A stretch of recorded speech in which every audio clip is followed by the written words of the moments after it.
welcome to Kent Tonight on KMTV. I'm Louisa Britton. Coming up in the programme, stab victim speaks out after killing, former Canterbury student causes protest in the US, and football's the game for peace of mind.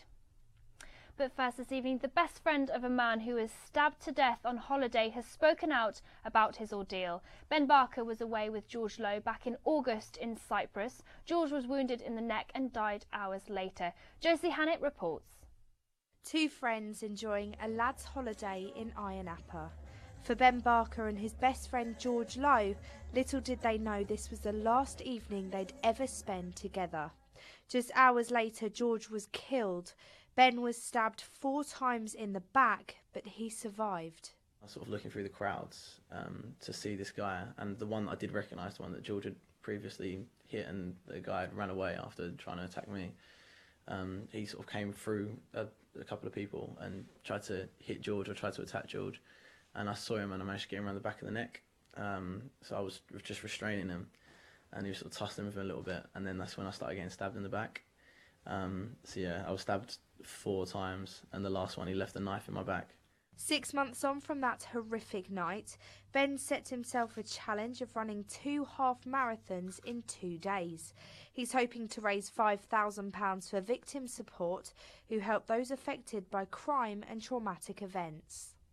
Definitely, I was quite concerned about just general full recovery, but to be honest with you, things like that, like the personal thoughts, kind of when you're going for, obviously I lost my best friend, so those kind of personal thoughts were quite buried at that time. It was just kind of dealing with, or attempting to deal with, the loss of your best mate. But I mean, fortunately for me, there's lots of good people around me at the time. So I think right now I'm in really good physical condition. It's quite, it's unheard of to be I'd say I'm out running and doing what I need to do, back training at the gym.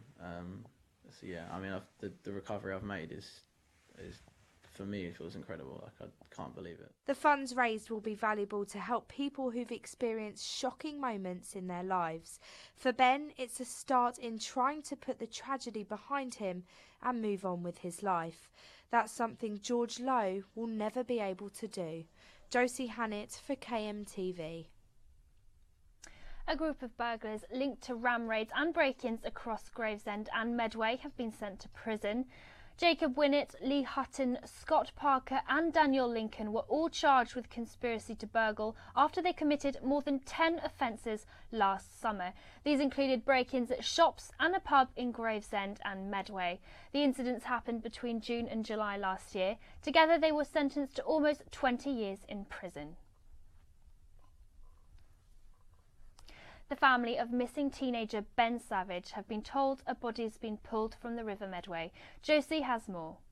It's been almost 2 months since 18-year-old Ben Savage went missing after a night out at the Tappington nightclub in Chatham.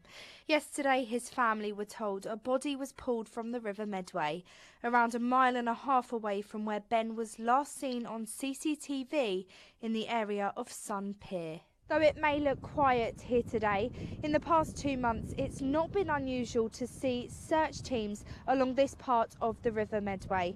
In fact, more than 500 hours has been spent here at Sun Pier in Chatham in the hope to find Ben. Now, what is heartwarming about this terribly sad story is the support from the public. Volunteers have taken it upon themselves to search the streets for him. There's been posters shared across Kent, and the support on social media has been overwhelming. As well as Coast Guard and police searches, there's been candlelit vigils, and his friends dedicated a song to him at the nightclub a week after he went missing in an effort to bring him home. Here he is just days before his disappearance, enjoying a night out with friends. For Ben's family, it's been an extremely tough couple of months, but hopefully now they can finally begin to move on from this tragedy. Josie Hannett in Chatham for KMTV. Violent protests broke out at a Californian school over plans for a former Canterbury Grammar School students to give a speech. Milo Yiannopoulos is the editor of Breitbart and a vocal supporter of Donald Trump. He has in the past equated feminism with cancer and told women who felt threatened by online harassment that they should just log their computers off. Last night, students are reported to have started fires, let off fireworks and smashed windows at the UC Berkeley campus. Police were also forced to lock down buildings. It comes just weeks after the Simon Langton Boys Grammar School cancelled a talk by their ex-pupil.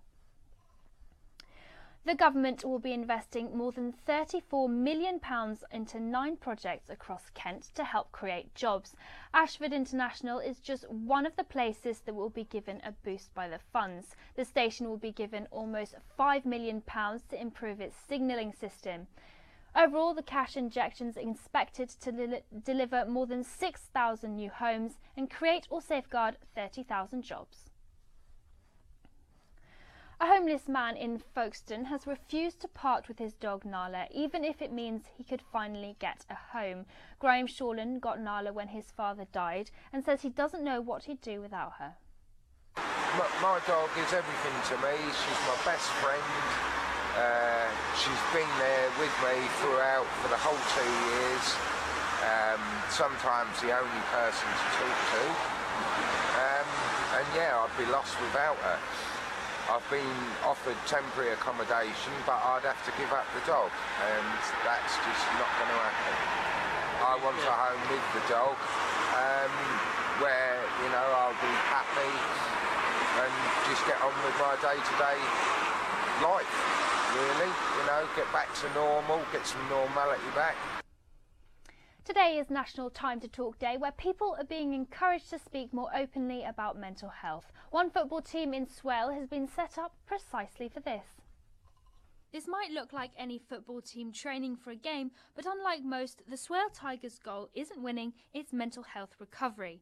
All of the players have experienced mental ill health, and the groups have been set up to be more open about these issues. For men, it's especially important because generally, traditionally, men don't talk about their feelings as much as other people do, and can become quite isolated because they hide their feelings away.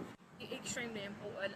I myself, I suffer with adult ADHD, and it is very, very difficult to speak, and I would encourage anybody just to speak out, and if it's not through actually physically coming and speaking to someone, come and play football. Football will literally, it brings out the best in you, it really does. Not just football, any sport really, but football, it's not just about coming up and kicking the ball around, it's about meeting new people.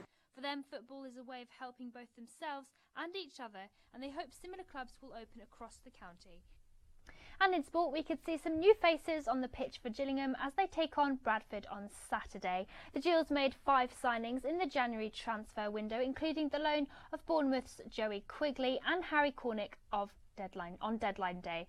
Boss A.D. Pennant was happy with his dealings despite working with a limited budget. It was a madhouse. Yeah, I left it at 10:30, I'll be honest with you. Something didn't go through, so I just went home at 10:30. I didn't wait for 11 o'clock. No, it was a madhouse, but it was good. I'm pleased with what we've done with the 2 Bournemouth boys. You know, fair play to the chairman on that. You know, and it's like I said before, previous to the deadline on Tuesday, that financially it's got to be right for us. And before we go, let's take a quick look at the weather with Evangeline Dryden.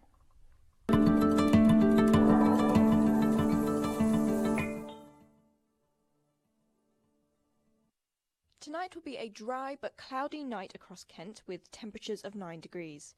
Friday morning will see the cloud has cleared, leaving a bright sunny day for all. Temperatures could reach 9 degrees. But don't expect the sun to last, as clouds will roll in across the county with light rain for some, but temperatures are expected to stay the same. Well, that's all from us this evening. We'll be back again tomorrow with all the latest stories from across your county. In the meantime, don't forget you can always keep up to date by listening to KMFung or logging on to kentonline.co.uk. Have a wonderful evening, good night, and don't forget to follow us on Twitter and on Facebook. And don't forget to catch our shows Paul on Politics and Chris & Co.